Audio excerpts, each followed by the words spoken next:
Bismillahirrahmanirrahim. Assalamualaikum warahmatullahi wabarakatuh. Alhamdulillah nahmaduhu wa nasta'inuhu wa nastaghfiruh wa na'udzu billahi min shururi anfusina min sayyiati a'malina. May yahdihillahu fala mudilla lahu wa may yudlil fala hadiya lahu. Wa ashhadu an la ilaha illallah wahdahu la syarika lahu wa ashhadu anna Muhammadan 'abduhu wa rasuluh. فقال تعالى يا أيها الذين آمنوا اتقوا الله حق تقاته ولا تموتن إلا وأنتم مسلمون يا أيها الناس اتقوا ربكم الذي خلقكم من نفس واحدة وخلق منها زوجها وبث منهما رجالا كثيرا ونساء واتقوا الله الذي تساءلون به والأرحام إن الله كان عليكم رقيبا يا أيها الذين آمنوا اتقوا الله وقولوا قولا سديدا يصلح لكم أعمالكم ويغفر لكم ذنوبكم ومن يطع الله ورسوله فقد فاز فوزا عظيما أما بعد فإن أصدق الحديث كتاب الله وخير الهدي هدي محمد صلى الله عليه وسلم وشر الأمور محدثاتها وكل محدثات بدعة wa kulla bid'atin dalalah wa kulla dalalatin finnar. Segala puji hanya untuk Allah Subhanahu wa taala yang telah memudahkan kita hingga pada hari ini. Allah Subhanahu wa taala memberikan kita kesehatan dan taufik ini berupa agama Islam. Allah Subhanahu wa taala ini masih memberikan kita nikmat-nikmat yang banyak sehingga kita bisa berkumpul ini bersama-sama ini untuk mempelajari agama Allah. Ya, khususnya pada pertemuan yang perdana ini, yang pertama ini, kita akan membahas ini kitab Syarah Hadis Ar-Arba'in, Syarah Hadis Arba'in An-Nawawi. Yani sebuah kitab syarah dari hadis Arba'in, hadis yang berjumlah 40-an. Yani karya Al-Imam An-Nawawi Asy-Syafi'i dengan syarah oleh Syekh Abdul Muhsin Al-Badr. Syekh Abdul Muhsin Al-Badr. Ini ulama hadis di kota Madinah An-Nabawiyah yang sudah wafat ya, rahimahullah. Dan beliau adalah ayah kandungnya Syekh Abdul Razak hafizahullah taala. Sebelum kita masuk kepada kitab ini kitab syarahnya dalam hadis Arba'in An-Nawawiyah. Ini judul aslinya kitab syarah yang ditulis oleh Syekh Abdul Muhsin di sini adalah Fathul Qawiyil Matin fi Syarhil Arba'in wa Tatimmatil Khamsina lin-Nawawi wa Ibn Rajab rahimahumallah. Jadi kitab ini kitab syarah hadis Ar-Arba'in, ini hadis Arba'in, dan juga 8 hadis pilihan dari Ibn Rajab rahimahumallahu taala. Sebelum kita masuk, kita bacakan sedikit biografi ataupun profil Syekh Abdul Muhsin Al-Abbad Al-Badr. Kalau bahasa orang Indonesia itu tak kenal maka tak sayang. Gak perlu kita mengenal siapakah Syekh Abdul Muhsin ini. Syekh Abdul Muhsin adalah seorang ulama hadis besar pada zamannya. Dan juga ini sezaman dengan Syekh Al-Albani rahimahullahu ta'ala. Dan ulama-ulama hadis lainnya. Dan nama dan nasab beliau adalah Al-Allama Al-Muhaddis Al-Faqih. Ini Al-Wara' Al-Syekh Abdul Muhsin bin Hamad bin Uthman Al-Abbad Al-Badr. Semoga Allah memelihara beliau dan menempatkan beliau pada tempat yang tinggi, surga Firdaus, dan kita semuanya insyaallah. Al-Badr ini merupakan keturunan Al-Jalas, yang dari kabilah Utrah. Salah satunya kabilah Al-Adniyah. Salah satunya adalah kabilah Al-Adniyah. Dan kelahiran beliau itu lahir setelah sholat Isya pada malam Selasa tanggal 3 Ramadan. Ini pada tahun 1353 Hijriyah di Zulfa. Di Zulfa, yakni 300 km dari utara kota Riyadh. Dan beliau tumbuh dan dewasa di desa itu. Belajar tulis di sekolah yang diasuh oleh masyayikh di Zulfa. Itu Syekh yakni Abdul Muhsin Al-Abbad juga, beliau itu menempuh pendidikan yang panjang sekali. Sampailah pada saat yakni Syekh diangkat yakni sebagai wakil rektor Universitas Islam Madinah. Direktur Universitas Islam yakni pada saat itu adalah Samahatul Syekh Abdul Aziz bin Baz. Nah, maka beliau adalah wakilnya. Dan Syekh yakni senantiasa juga mengajar di Universitas Islam Madinah.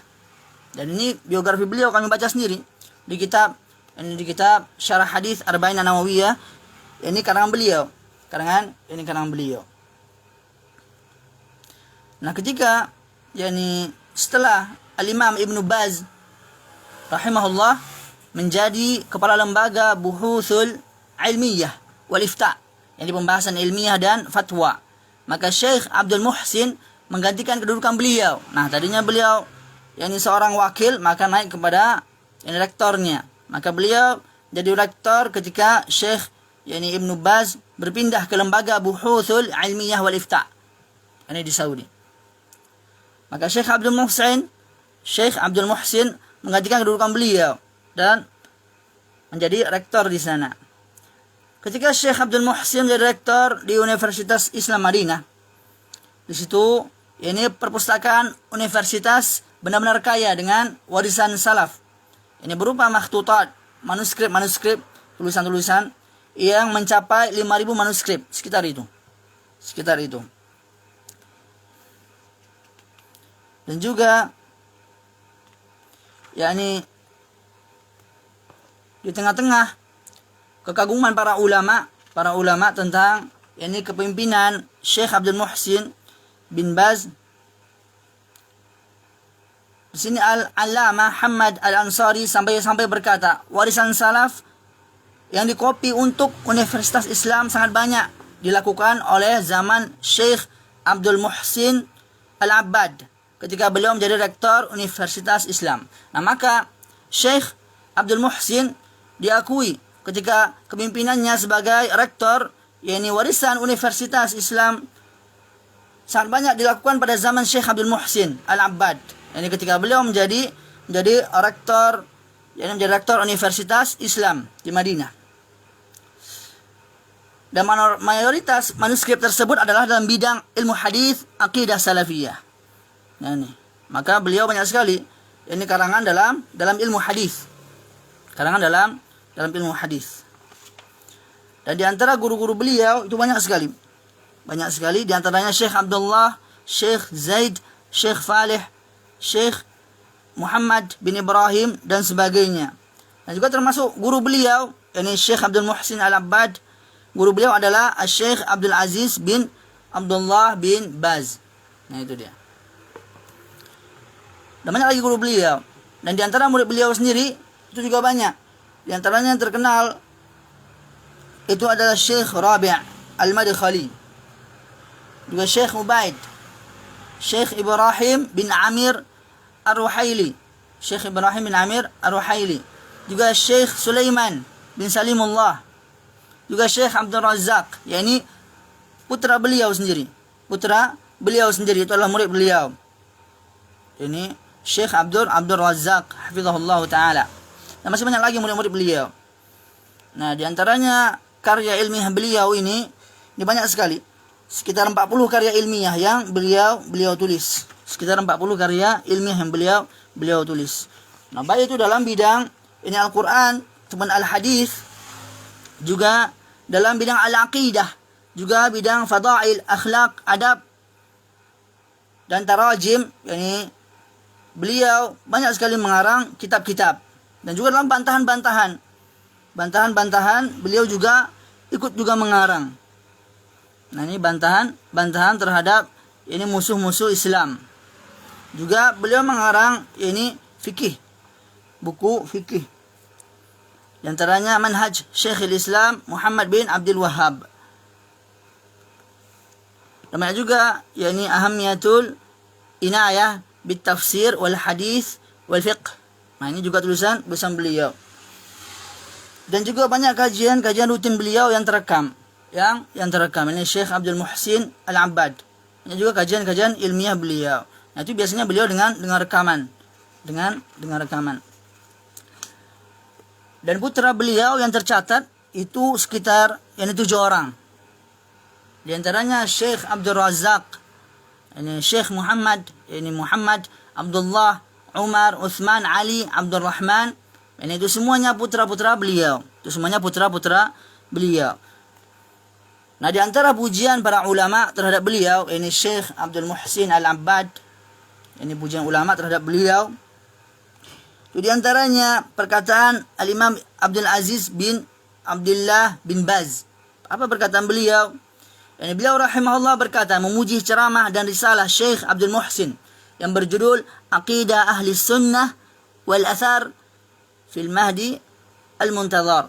Nah, apa kata beliau? Kami ucapkan terima kasih kepada Ustaz yang mulia Syekh Abdul Muhsin bin Hamad Al-Abbad atas ceramah beliau yang lurus dan sangat bermanfaat dalam Majmu' Fatawa wa Maqalat. Itu perkataan yakni Syekh Abdul Aziz bin Abdullah bin Baz. Juga perkataan yakni Syekh Saleh bin Fauzan ini pujian beliau terhadap ini Syekh Abdul Muhsin Al-Abbad.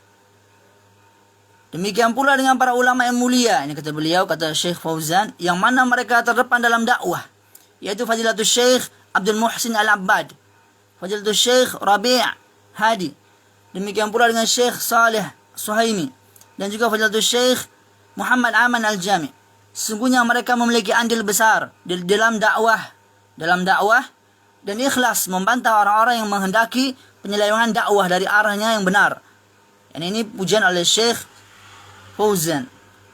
Dan juga muhaddits dari negeri Yaman itu memuji Al-Allamah Muqbil bin Hadi Al-Wadi. Ini memuji beliau juga Syekh Abdul Muhsin. Nah, maka Syekh Muqbil pernah ditanya dengan pertanyaan, siapakah ulama Arab Saudi yang layak diambil ilmunya? Maka Syekh rahimahullah menjawab, adapun ulama yang aku nasihatkan untuk diambil ilmunya dan yang aku kenal adalah Syekh Abdul Aziz bin Baz, Syekh Muhammad bin Salih Al-Utsaimin, Syekh Rabi' Al-Madkhali, Syekh Abdul Muhsin Al-Abbad, Syekh Salih Fauzan. Ini dan mereka ini saling menguatkan ini untuk membela dakwah sunnah. Ya, banyak lagi ini pujian-pujian para ulama terhadap ini Syekh Abdul Muhsin Al-Abbad, ini Al-Badr. Oke, ini kita langsung masuk saja dalam syarahnya. Syarah di sini antum bisa, kalau punya kitab bahasa Indonesianya itu ada juga, tapi kalau Arabnya itu ada PDF-nya juga. Ini untuk kitab Syarah Arba'in An-Nawawi, ini karangan beliau. Kita masuk kepada hadis yang pertama. Kita masuk kepada hadis yang pertama. Bismillahirrahmanirrahim. Qala al-mu'allif rahimahullahu taala. Ini berkata penulis, semoga Allah Subhanahu wa taala merahmatinya. Al-hadithul awwal an Amirul Mu'minin Abi Hafs Umar bin Al-Khattab radhiyallahu anhu. قال سمعت رسول الله صلى الله عليه وسلم يقول إنما الأعمال بالنيات وإنما لكل امرئ ما نوى فمن كانت هجرته إلى الله ورسوله فهجرته إلى الله ورسوله ومن كانت هجرته للدنيا يصيبها أو امرأة ينكحها فهجرته إلى ما هاجر إليه. Yang artinya dari Amirul Mukminin, ini Abu Hafs, kunyahnya Umar ibn Al-Khattab.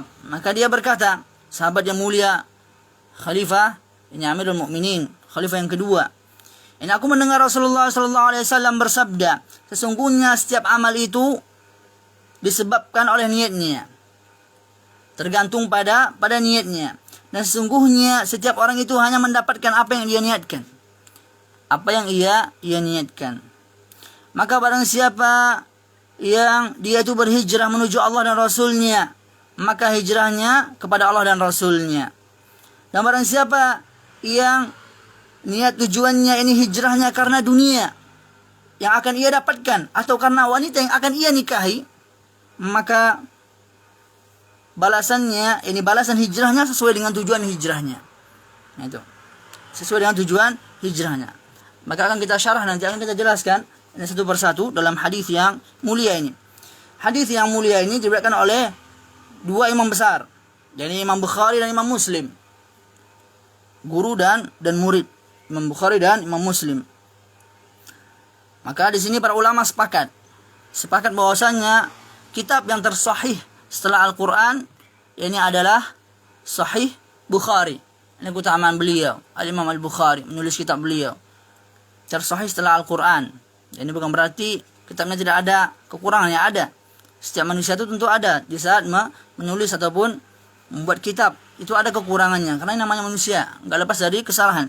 Kata Nabi SAW, kullu bani Adam khata' khairul khata'ina tawabun. Setiap anak Adam itu sering berbuat kesalahan, dan sebaik-baik orang yang sering berbuat kesalahan itu adalah orang-orang yang sering bertobat kepada Allah Subhanahu wa taala. Sebaik-baik orang-orang yang sering melakukan kesalahan itu, berulang-ulang melakukan kesalahan, maka adalah orang-orang yang dia sering bertobat kepada Allah Subhanahu wa taala, sebagaimana Nabi Muhammad SAW jelaskan dalam hadis yang sahih.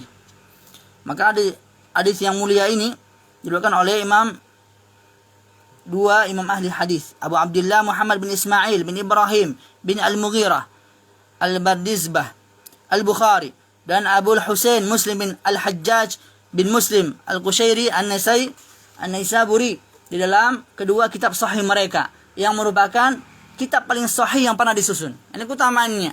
Imam Bukhari dan Imam Muslim itu kitabnya tersahih, yakni setelah Al-Quran. Ini kitab Al-Imam Al-Bukhari. Nah, antum bisa lihat ini bagaimana karangan beliau. Beliau membuat bab, ini per bab, per hadis yang beliau tulis. Dan terkadang beliau mengulang juga hadis-hadis yang sama dalam bab yang berbeda. Ini menunjukkan kefakihan beliau, kepahaman beliau terhadap apa? Terhadap hadis. Nah, terkadang satu hadis itu banyak hukum yang bisa dibuat dari satu hadis yang dari para ulama. Dan mereka itu memang pakarnya di situ. Itu kan, karena kita menyerahkan setiap urusan kepada pakarnya. Kata Allah Subhanahu wa taala, "Fas'alu ahla dzikri in kuntum la ta'lamun." Ini tanyakanlah oleh kalian kepada ahlu dzikr. Yani orang yang dia itu paham, ahlu dzikr. In kuntum la ta'lamun, apabila kalian itu tidak mengetahui, tanyakan kepada yani ahlinya. Maka hadis ini dikeluarkan oleh Imam Muslim, Imam Bukhari dan Ashabus Sunan. Ini kitab para imam yang lainnya. Hadis ini juga diriwayatkan oleh Umar, oleh Alqamah bin Waqqas Al-Laythi. Ini seseorang, mereka mempunyai catatan hadis, yakni dari Umar, dari Alqamah bin Waqqas Al-Laythi. Kemudian diriwayatkan darinya oleh Muhammad bin Ibrahim At-Taimi, seorang yang diriwayatkan oleh darinya Yahya bin Sa'id Al-Ansari. Kemudian diriwayatkan darinya oleh banyak rawi. Maka sampai dari riwayat Yahya bin Sa'id Al-Ansari itu mereka bersendirian. Tapi setelah itu maka banyaklah rawi setelah itu meriwayatkannya. Nah, maka hadis ini juga termasuk hadis yang gharib,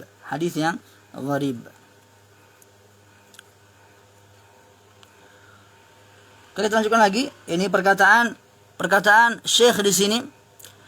Iftataha an-Nawawi ahadits al-arba'ina bihadzal hadits. Wa qad iftataha jama'atun min ahli al-'ilmi kutubahum bihi.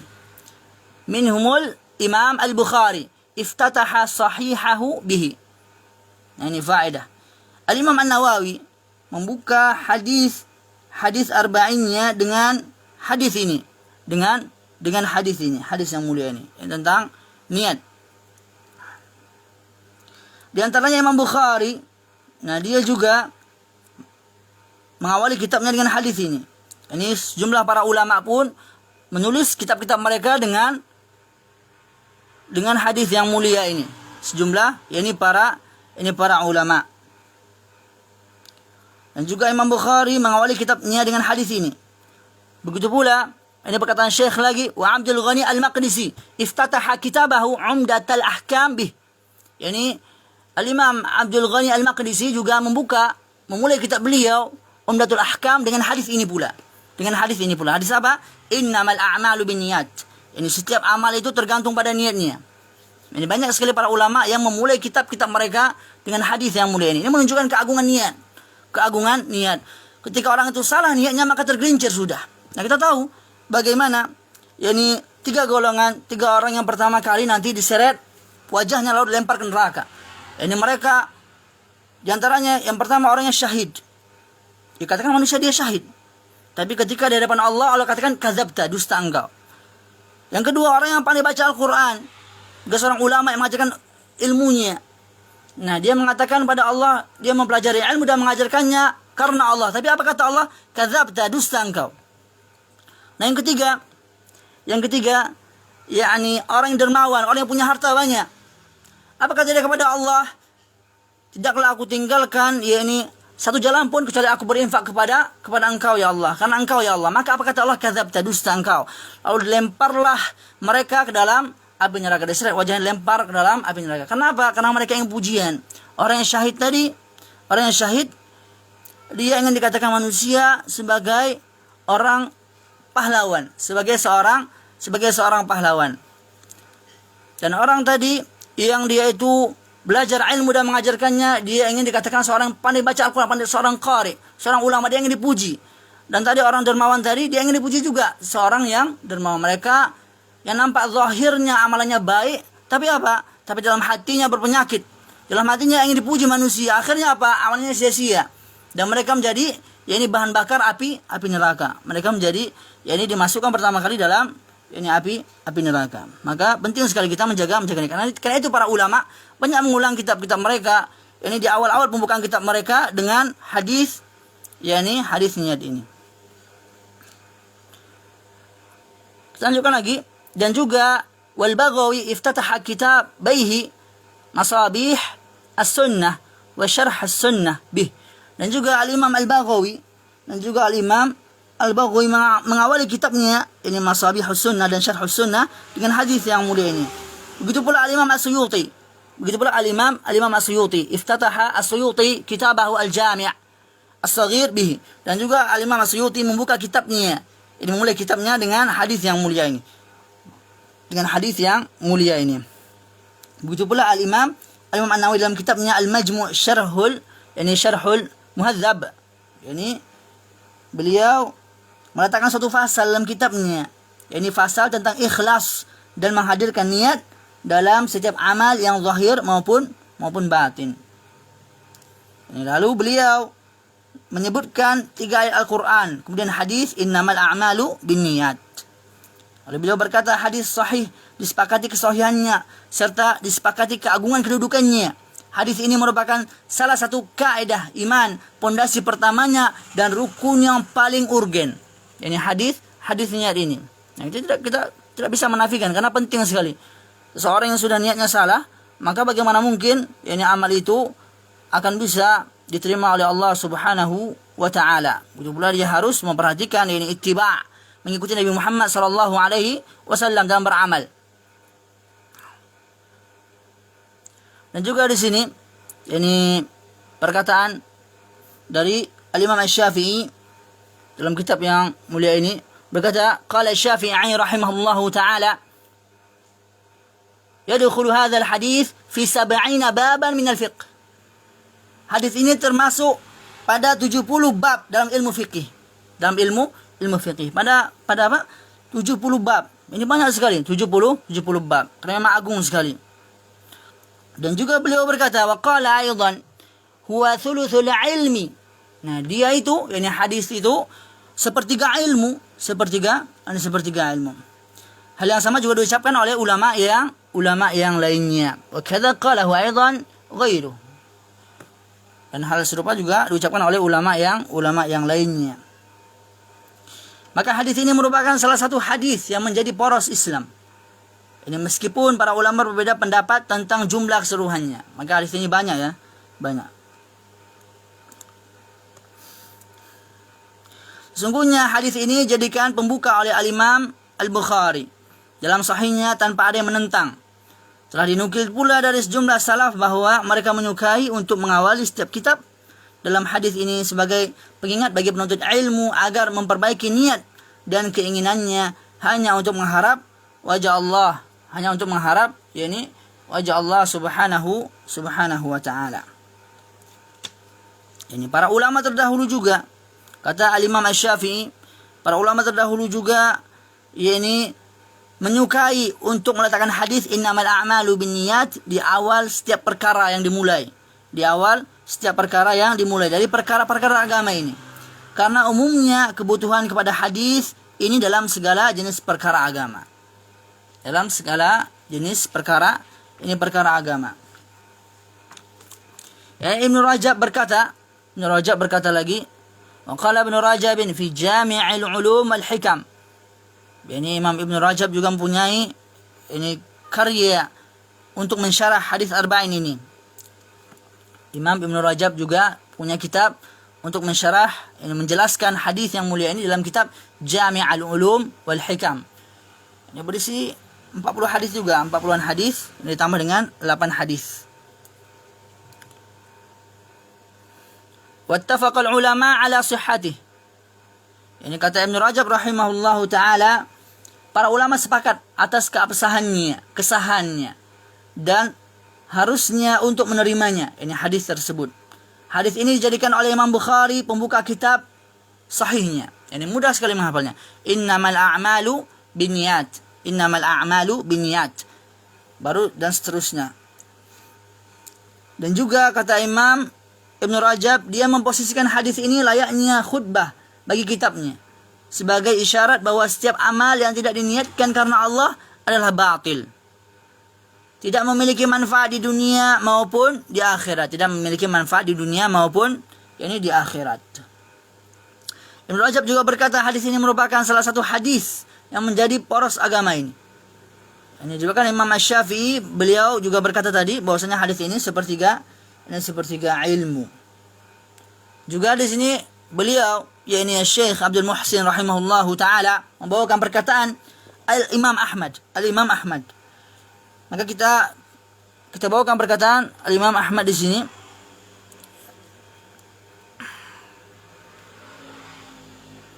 Perkataan Imam Ahmad rahimahullahu taala,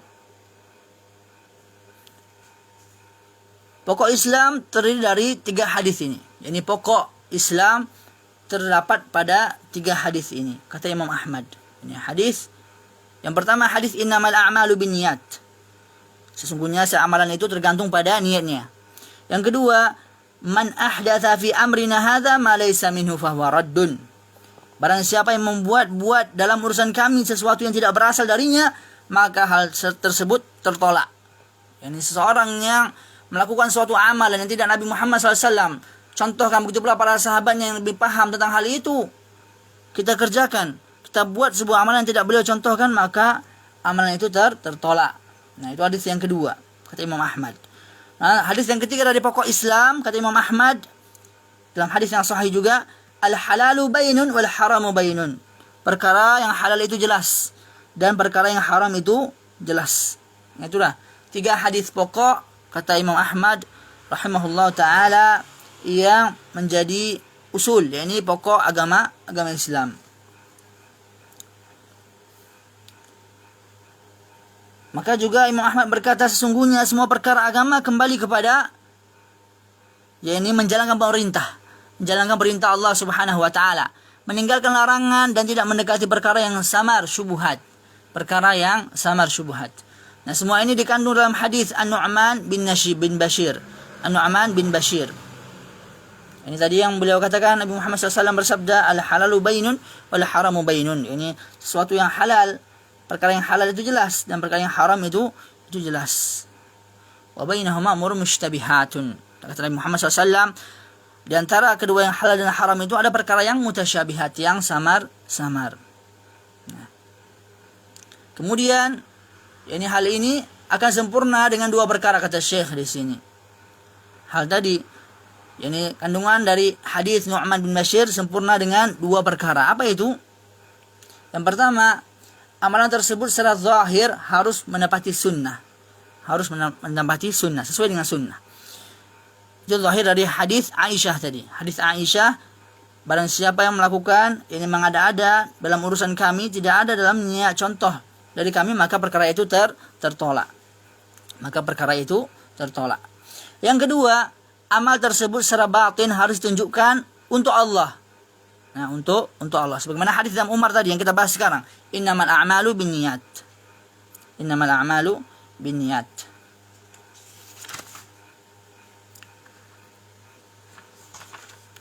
Maka di sini Ibnu Rajab menyebutkan juga beberapa penukilan dari sebagian ulama. Nah, hadis-hadis yang berkisar padanya perkara-perkara Islam. Banyak sekali Ibnu Rajab bawakan hadis-hadis yang itu berkisar tentang agama, agama Islam. Di antaranya adinun nasihah, agama itu adalah nasihat. Dan juga innamal a'malu binniyat, juga hadis la darara wal dirar, tidak boleh melakukan perbuatan mudarat, membahayakan, yang mencelakakan diri sendiri dan juga orang lain. Dan hadis-hadis yang lainnya. Nah, kita mulai sekarang syarah penjelasan isi hadis. Jadi kita jelaskan pembukaan perkataan-perkataan para ulama. Nah, sekarang kita jelaskan. Innama itu merupakan kata yang digunakan untuk membatasi sesuatu. Untuk membatasi sesuatu. Innama. Ini alif lam pada kata al-a'mal ditafsirkan bahwa yang dimaksud adalah amal-amal yang khusus bersifat ibadah. Amalan-amalan yang khusus bersifat ibadah. Ada juga menafsirkan bahwa yang dimaksud adalah amal secara umum. Adalah amal secara umum. Ini al-a'mal tadi. Al-a'mal a'malun itu adalah jamak dalam bahasa Arab. Jamak. Ini jamak tidak beraturan. Jamak taksir.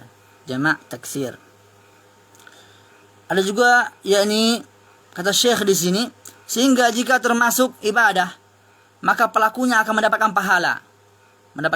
Dan jika termasuk kebiasaan, ini bukan ibadah seperti makan, minum, tidur, maka pelakunya akan mendapat pahala jika dia niatkan untuk memperoleh kekuatan ketika beribadah. Ini kaidah. Maksudnya ketika kita meniatkan sesuatu untuk ibadah kepada Allah Subhanahu wa taala, insyaallah dapat pahala. Misalnya antum atau kita ingin tidur. Untuk apa tidur? Nah, itu kan. Kalau niat antum cuma untuk istirahat saja, itu maka hukumnya mubah. Tapi kalau niat antum di situ tidur, setelah bangun tidur antum bisa sholat malam. Setelah bangun tidur antum bisa beribadah kepada Allah Subhanahu wa taala. Setelah bangun tidur antum bisa bugar kembali untuk membaca kitab-kitab para ulama. Setelah bangun tidur antum bisa bekerja menafkahi keluarga. Maka itu ternilai ibadah sisi Allah Subhanahu wa taala. Karena perkara-perkara yang disebutkan tadi itu semua adalah perkara yang bernilai ibadah sisi Allah Subhanahu wa taala. Menafkahi keluarga ibadah. Ini untuk ilmu ibadah. Ini salat malam juga ibadah dan sebagainya. Maka semua yang diniatkan karena ibadah kepada Allah Subhanahu wa taala akan bernilai pahala. Dan tadi jangan lupa itu diikat dengan sesuai dengan tuntunan Nabi Muhammad sallallahu alaihi wasallam. Nah, kita jelaskan sedikit kaidah bahasa Arabnya. Dan jika termasuk kebiasaan, kata Syekh di sini, jika bukan termasuk kebiasaan, ini bukan ibadah, seperti makan, minum, tidur, maka pelakunya akan mendapat pahala jika dia meniatkannya untuk memperoleh kekuatan ketika beribadah. Nah, antum makan untuk membuat diri antum bisa lagi beribadah kepada Allah, maka itu bernilai pahala si Allah Subhanahu wa taala. Maka niat itu penting sekali. Maka kita manfaatkan niat kita dengan sebaik-baiknya. Alif dan lam pada kata an-niyat merupakan badal dari dhamir ganti ha. Sehingga redaksinya al-a'malu biniyatiha. Ini takdirnya dalam kaidah bahasa Arab. Niat secara bahasa berarti maksud. Itu secara bahasa, maksud, tujuan. Nah, niat berfungsi untuk membedakan antara ibadah yang satu dengan ibadah yang lainnya. Nah, itu niat. Kita ambil contoh saja, contoh yang mudah. Ini bagi seorang suami ataupun istri, ketika dia yakni sudah junub, maka dia berniat untuk mandi janabah. Nah, apabila dia tidak niatkan untuk mandi janabah, maka mandi janabahnya tidak sah. Kenapa tidak sah? Karena memang dia enggak ada niat untuk mengerjakan mandi janabah. Karena niatnya hanya mandi saja, mandi uruf, mandi ini kebiasaan mandi saja. Karena mungkin dingin, atau mungkin karena mau bersih-bersih aja mandi, atau membersihkan kotoran dan sebagainya. Nah, niat itu hanya karena adat saja, karena adat ini, karena dingin dan sebagainya, maka hal itu tidak dinilai ibadah kepada Allah Subhanahu wa taala. Tapi kalau dia berniat untuk mandi janabah yang disyariatkan Nabi Muhammad SAW, maka itu berniat ini mandi janabah, maka itu hasilnya adalah pahala dari Allah Subhanahu wa taala. Ini kata Syekh lagi di sini, seperti membedakan ibadah fardu yang satu dengan ibadah fardu yang lainnya, atau membedakan antara ibadah fardu dengan ibadah sunnah. Nah, ibadah fardu dan ibadah sunnah. Yani orang sholat 2 rakaat itu bisa macam-macam. Bisa dia sholat duha, atau sholat tahiyatul masjid, atau pada saat malam atau menjelang subuh bisa sholat subuh dia, atau sholat yani sunnah sebelum subuh. Maka tergantung pada niat orang itu, yani untuk apa dia sholat 2 rakaat tersebut. Nah, kalau niat itu bersesuaian dengan sunnah, dengan ajaran Nabi Muhammad SAW, maka insyaAllah dapat pahala dan amalnya diterima, insyaAllah ta'ala.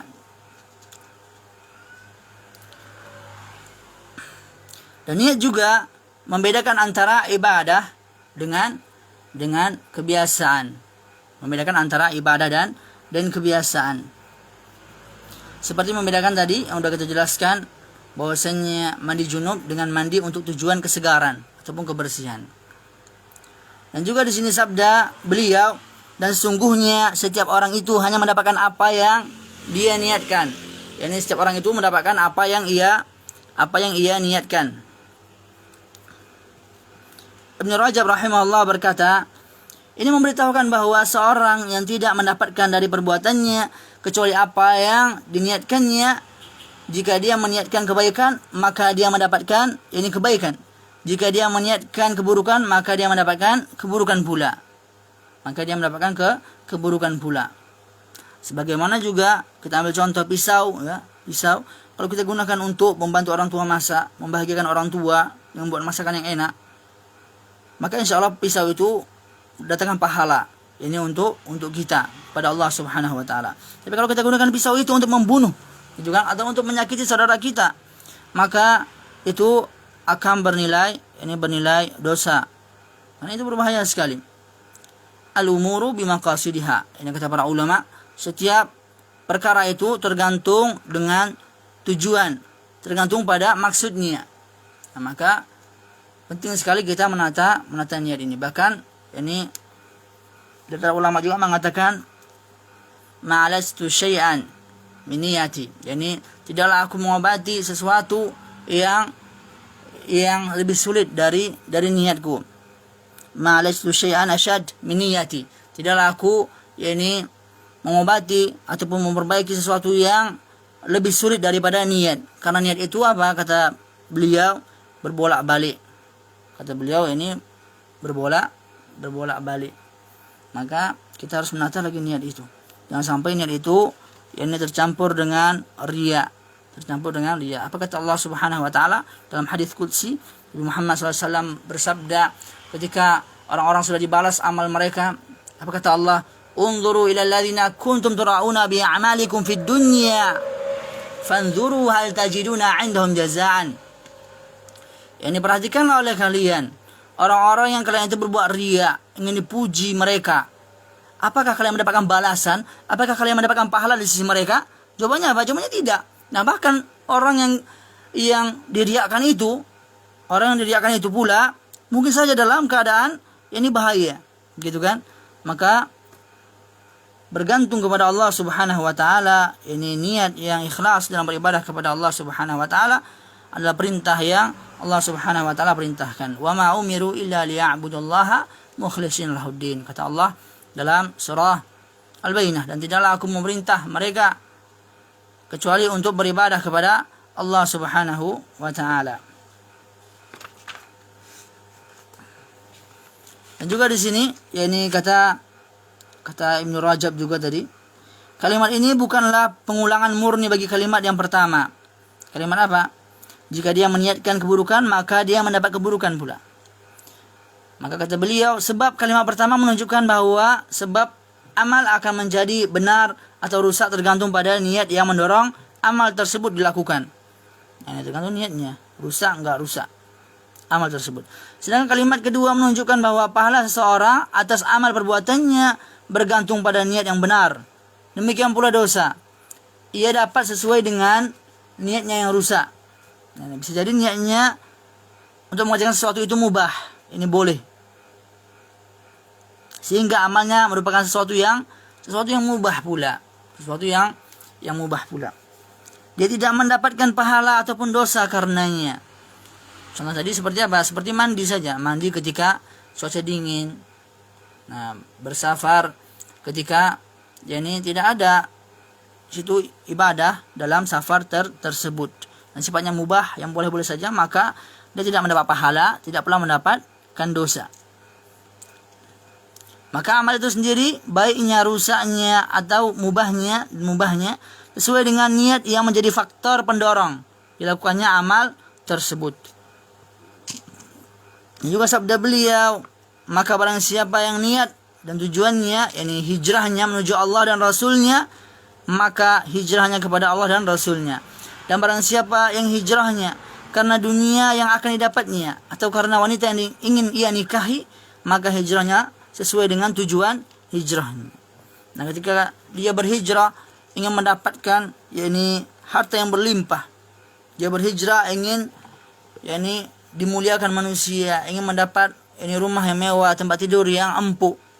Kemudian dia berhijrah ingin mendapatkan istri yang cantik jelita, ataupun dia berhijrah belajar misalnya ke pondok ataupun bersama para ulama untuk mendekati anak ulama tersebut, anak perempuan ulama tersebut, ataupun ingin mengincar sesosok wanita. Nah, maka itulah niatnya, itulah yang akan ia dapati dari niat hijrahnya tersebut. Maka penting sekali untuk kita menata niat kita agar bisa beribadah kepada Allah Subhanahu wa taala dengan ikhlas. Nah, hijrah itu artinya meninggalkan. Hijrah itu artinya meninggalkan. Nah, hijrah bisa berupa meninggalkan tempat yang tidak aman menuju tempat yang aman. Sebagaimana Muhammad SAW hijrah dari kota Mekah ke Madinah. Di saat ini di Mekah orang-orang kafir menyerang kaum muslimin. Hijrah bisa pula berupa meninggalkan negeri kafir menuju negeri Islam. Hijrah bisa pula berupa meninggalkan negeri kafir menuju negeri Islam. Ini seperti tadi yang sudah kita katakan tadi, hijrah dari Mekah ke Madinah. Adapun hijrah dari negeri syirik menuju negeri Islam tetap berlaku sampai hari kiamat. Tetap berlaku sampai hari kiamat.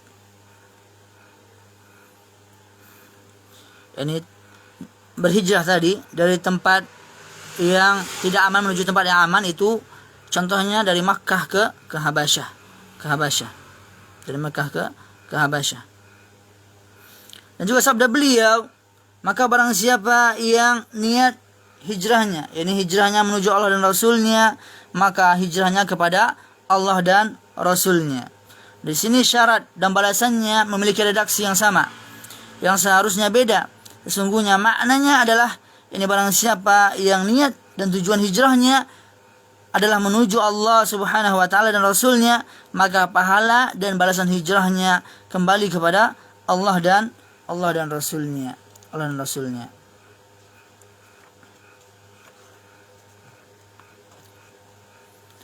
Dan juga di sini Ibnu Rajab rahimahullah membawakan sebuah kabar yang populer. Ini sangat terdengar oleh kita, sangat sering terdengar. Ibnu Rajab berkata, telah populer cerita tentang muhajir Ummu Qais. Ini laki-laki yang hijrah karena ingin menikahi wanita yang bernama Ummu Qais. Nah, ada cerita. Ini masyhur. Laki-laki yang dia itu berhijrah untuk mendapatkan Ummu Qais. Nah, dialah yang menjadi sebab sabda Nabi Muhammad SAW, dan barang siapa yang hijrahnya karena duniawi yang akan didapatnya atau karena wanita yang dinikahinya. Nah, ini disebutkan oleh banyak para ulama dari generasi belakangan dalam kitab-kitab mereka. Nah, maka kata Syekh di sini, beliau tidak mendapati hal tersebut, yakni memiliki dalil dengan sanad yang sahih. Maka tidak ada yang sahih satupun dari kabar itu, bahwasanya sebab ini asbabul wurud, yakni sebab turunnya hadis ini karena seorang laki-laki yang berhijrah, yakni untuk mendapatkan Ummu Qais pada saat itu, tidaklah benar, yang tidaklah sahih hadis tersebut, kata beliau. Allahu a'lam.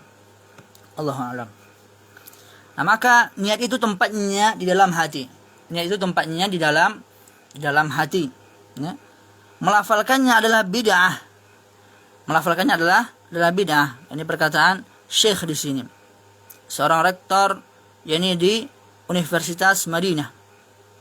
Adalah perkara yang diada-adakan karena kita tidak mendapati satupun hadis yang sahih ataupun sekurang-kurangnya hasan bahwasanya hadis tersebut yakni Nabi Muhammad SAW melafalkan niat yakni dalam beribadah kepada Allah Subhanahu wa taala, kecuali ada syariatnya di situ. Ada syariatnya. Contohnya apa? Dalam haji dan umrah. Gimana? Dia boleh menyebutkan dalam talbiyahnya apakah dia meniatkan ini qiran atau ifrad atau tamattu'. Ini pembagian hadis ya. Ada qiran, pembagian haji, ada qiran, ada ifrad, ada tamattu'. Nah, dia di sana berkata labbaika umratan wa hajjan, atau labbaika hajjan, atau labbaika umratan. Nah, karena apa? Karena ada sunnah di situ, ada ajaran Nabi Muhammad SAW yang kuat, yakni khusus dalam masalah ini, yakni tanpa yang lainnya. Maka kalau dalam yakni haji dan umrah itu ada syariatnya. Adapun selainnya, maka kita tidak mendapati bahwasannya Nabi Muhammad SAW dan para sahabatnya melakukan itu. Sebagaimana kata yakni para ulama, di antaranya Al-Imam Ibnu Katsir ketika yakni membela sunnah Nabi Muhammad SAW, "Lau kana khairan la sabaquna ilaih." Seandainya suatu perkara itu baik, tentulah yakni mereka para sahabat telah mendahului kita. Dan kita tahu juga bahwasanya yakni umat Islam akan terpecah belah, dan yang selamat hanya satu, kata Nabi Muhammad SAW. Dari 73 hanya satu yang selamat. Siapa mereka? Al-jamaah. Siapa al-jamaah itu? Ini para sahabat bertanya kepada Nabi Muhammad SAW, maka Nabi Muhammad SAW menjelaskan mereka adalah ini orang yang berpegang dengan apa yang ada padaku dan pada sahabatku pada saat ini. Ini ajaran Islam pada saat itu. Nabi Muhammad SAW dan para sahabatnya ajarkan. Itu. Dan di antara kandungan dalam hadis yang mulia ini adalah, yakni di antara kandungannya, yakni adalah sebuah amal tidaklah terwujud melainkan dengan niat. Setiap amal ditimbang dengan niatnya. Ini perkara niat sangat agung sekali. Balasan seorang atas amalnya sesuai dengan niatnya. Ini seorang alim, seorang yang berilmu membuat contoh untuk memberi penjelasan. Ini kata Syekh di sini. Dari mana faedahnya? Dari Nabi Muhammad SAW. Ketika beliau menjelaskan innamal a'malu binniyat, sesungguhnya setiap amalan itu tergantung dengan niatnya, tergantung pada niatnya, maka beliau membawakan contohnya. Apa tadi? Faman kanat hijratuhu ila Allah wa rasulih, fa hijratuhu ila Allah wa rasulih.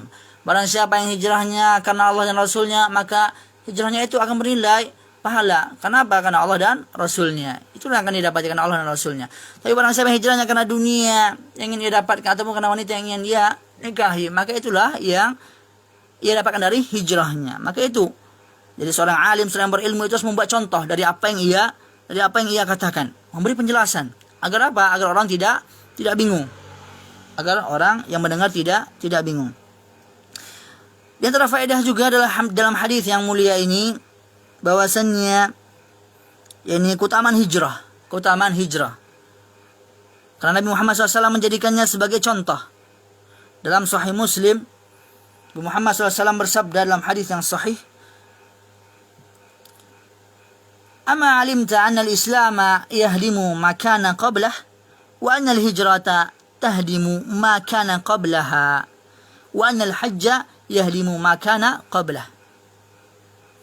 Ini kata Nabi Muhammad SAW dalam hadis riwayat Imam Muslim, tahukah engkau bahwa Islam menghapus apa yang sebelumnya, hijrah menghapus apa yang sebelumnya, dan haji menghapus apa yang sebelumnya. Kita tahu ini orang-orang kafir yang terdahulu, mereka dahulu dalam kekafiran, maka setelah masuk Islam maka terhapuslah dosa mereka. Apabila Islam mereka itu benar, maka terhapuslah kesyirikan yang mereka telah kerjakan. Nah, begitu pula hijrah menghapus apa yang sebelumnya, sama hijrah tadi.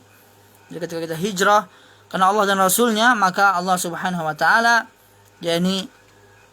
pasti akan membimbing hambanya apabila hamba itu jujur. Kita tahu kisah seseorang yang dahulu sebelum kalangan para sahabat Nabi Muhammad SAW bercerita dalam kitab Riyadhus Shalihin. Al-Imam An-Nawawi membawakan kisah ini. Riwayat Al-Imam Al-Bukhari dan Muslim. Al-Imam An-Nawawi membawakan kisah ini dalam kitabnya Riyadhus Shalihin, seseorang yang membunuh 100 jiwa. Jadi ketika itu dia telah membunuh 99 jiwa, maka dia mencari seorang yang bisa menjawab pertanyaannya, yakni dia ingin bertaubat. Apakah masih ada taubat untuknya setelah membunuh 99 jiwa tadi? Maka dia bertanya kepada seorang ahli ibadah. Jawabannya apa? Tidak ada taubat untuk orang yang telah membunuh 99 jiwa ini. Maka apa yang terjadi? Orang yang membunuh 99 jiwa ini membunuh seorang ahli ibadah tadi. Maka sempurnalah yang dia bunuh 100 jiwa. Sempurna yang dia bunuh 100 jiwa. Dan ketika itu dia terus masih mencari orang yang alim, orang yang berilmu. Maka jumpalah dia dengan seorang yang berilmu, seorang yang alim. Dia tanyakan apakah masih ada taubat untuknya setelah dia membunuh 100 jiwa. Ini seseorang membunuh 100 jiwa. Maka apa kata seorang alim itu? Apa yang menghalangi engkau dan taubat? Apa yang menghalangi engkau dan taubat? Intaliq ila ardi kada wa kada. Kata orang alim ini, pergilah engkau kepada bumi yang demikian, tanah demikian. Berpindah, hijrah ke tempat ini dan ini, demikian.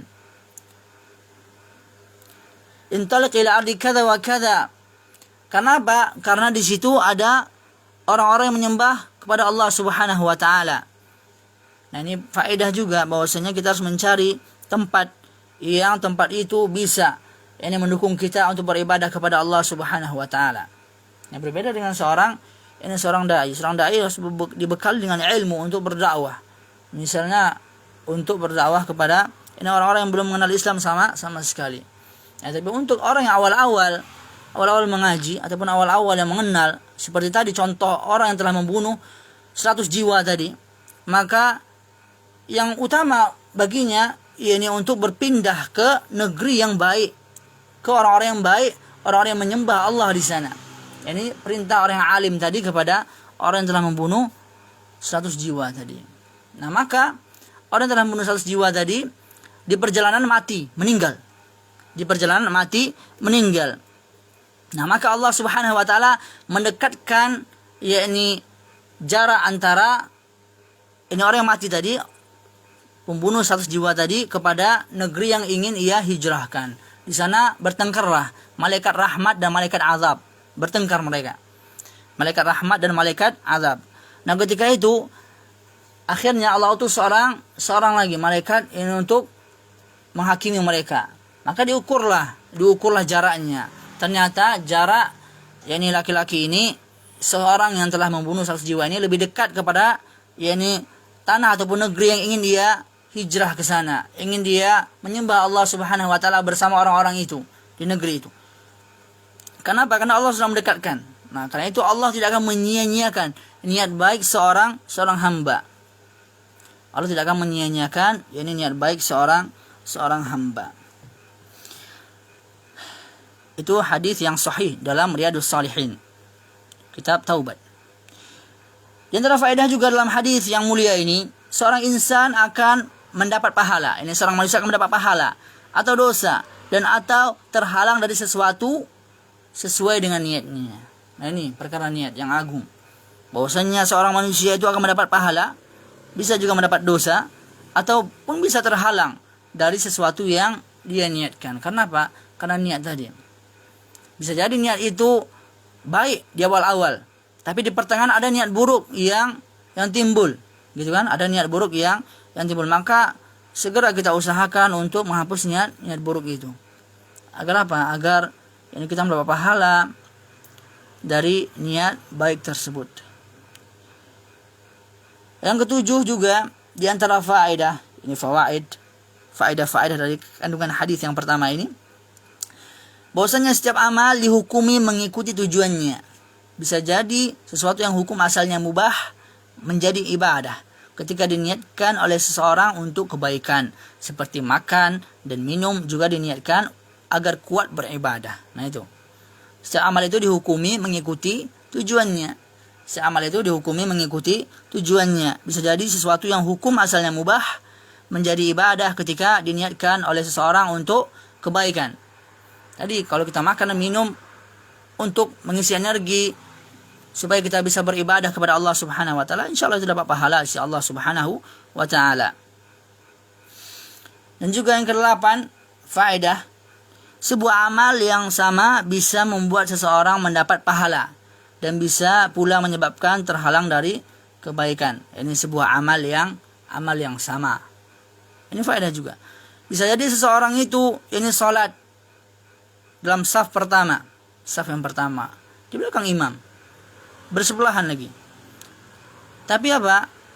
Si A ini ataupun orang yang pertama itu niatnya untuk dipuji mertuanya. Untuk dipuji mertuanya karena dia di saf pertama. Nah, si B yang di sampingnya ini, dia niatnya ikhlas karena Allah Subhanahu wa taala. Ikhlas karena Allah Subhanahu wa taala, ingin mendapatkan yakni pahala si Allah Subhanahu wa taala, yang mengerjakan kewajibannya karena ia beribadah kepada Allah Subhanahu wa taala, mengerjakan salat 5 waktu di antaranya. Nah, maka bagaimana hasilnya? Nah, tentu si B ini yang mendapat pahala si Allah Subhanahu wa taala apabila dia benar dalam salatnya. Adapun si A tadi jelas sudah gugur karena pada awal dan akhir niatnya itu sudah diniatkan untuk mendapatkan pujian mertuanya, atau mungkin untuk ini dibilang hebat oleh Pak Presiden, ataupun untuk dibilang hebat oleh wali kelasnya, ataupun untuk dibilang ini hebat oleh imam masjid.